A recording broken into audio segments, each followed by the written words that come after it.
Hey guys, so I wanted to explain this video just a little bit. We had a frost come in the beginning of September, or maybe it was the end of August, but it was strong enough that I was pretty sure we were going to lose anything that was delicate. The garden this year was big enough that I did not have enough blankets or tarps or other things to be able to protect the whole garden. So what we did is we just didn't cover anything. Every year we always have a glut of green tomatoes that don't ripen on the vine.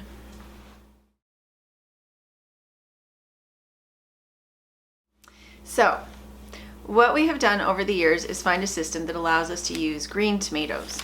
We set down newspaper in a convenient spot where they'll be out of the way. It can be down in a pantry in a cool room. It can be on a long countertop. We use removable shelves, and we just set our tomatoes out, and as they ripen, we use them. At the beginning of the season, when I first pull my tomatoes, I make green tomato pie filling. It is similar in taste to fruit cocktail. The recipe is in my blue ball canning book, and I'm not going to show it in this video because it's probably not going to be to everybody's taste. We eat a lot of food on the farm, and so if something tastes a little different from what you get in the store, we don't mind it. But I don't think that most people would feel like it was as conventional a flavor as what they wanted. We adore it.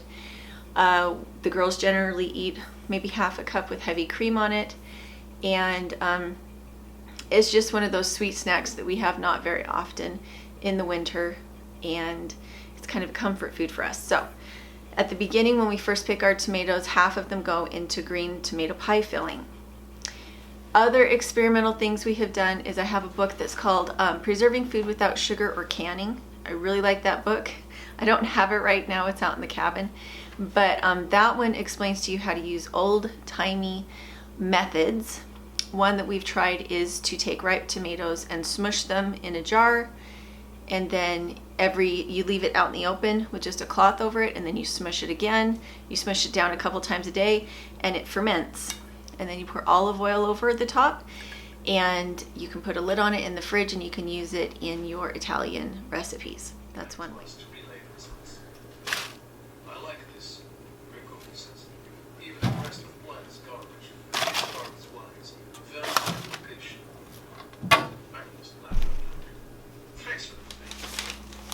When you are laying out your tomatoes to ripen, it is important that they have a layer underneath them so that if they leak or you have one go bad, it doesn't drip on other things. This gives a little bit of a cushion on a shelf so that you don't have bruising on your tomatoes.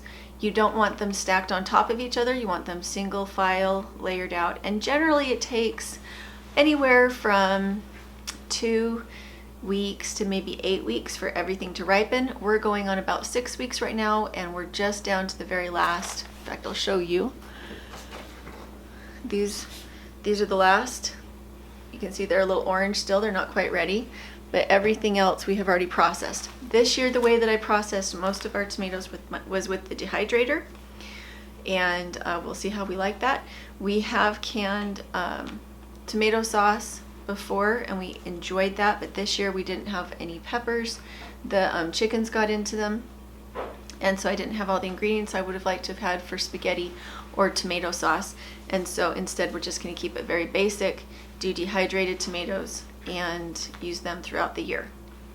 So that's our process. It works very well. I would say don't be afraid to experiment with how you do it, and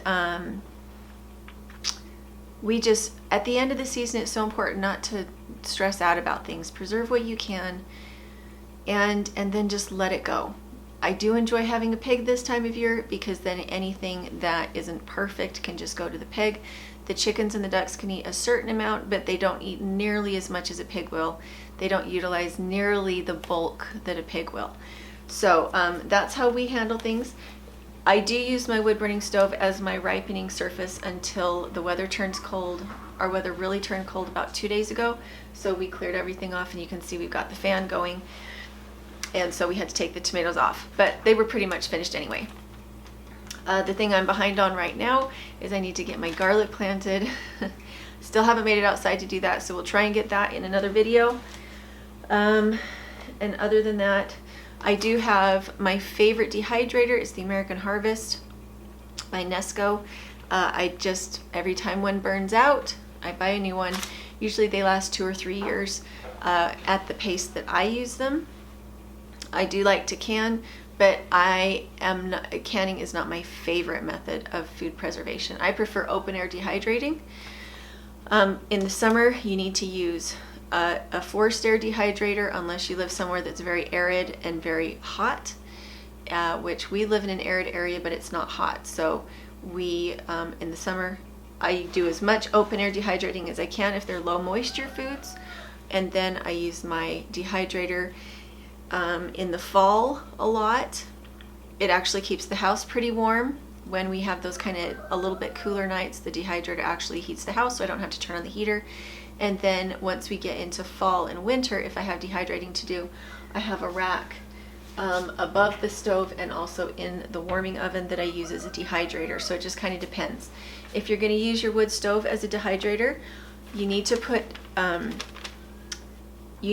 something absorbent underneath the racks to get any juices so they do not come in contact with your stove, as something that's acidic will eat the metal of your stove. If it's blood, if it is tomatoes, anything like that, you don't want it getting onto the metal on your stove.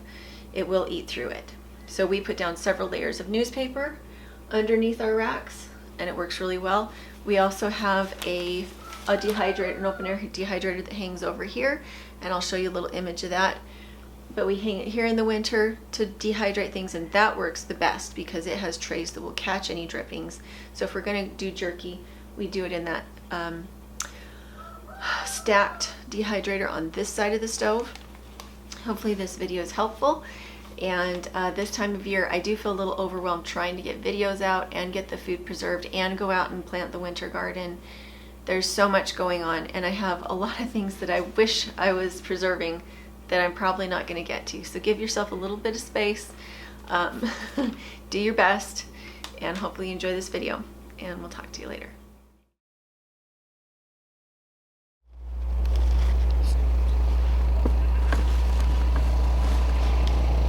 Okay, and right now you're just picking anything that looks a little bit pink or a little bit red. That's what you're picking.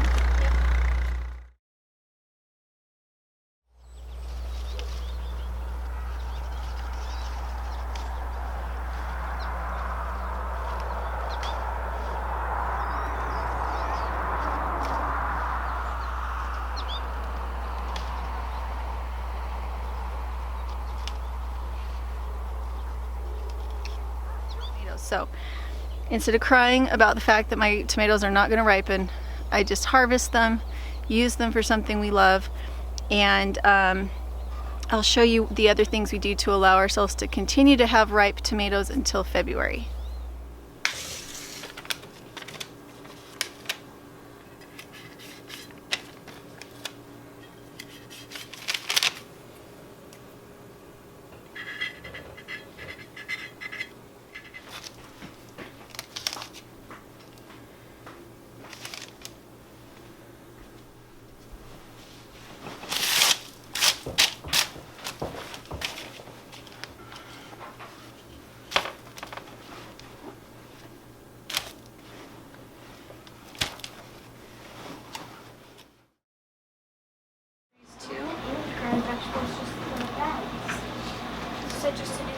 And you fully did the strawberries. Yep.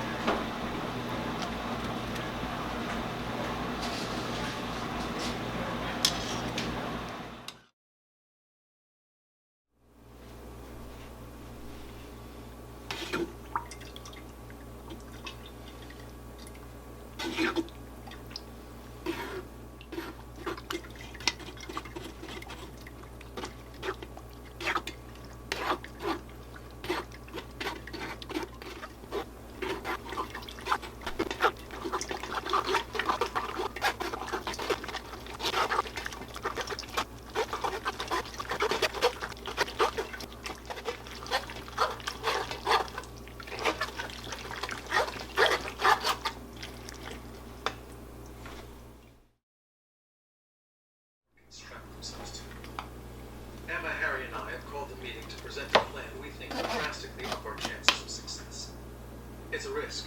I'm a little nervous about the meeting, that is, because we want to send a fleet of drones ahead. We're calling it the Jinx.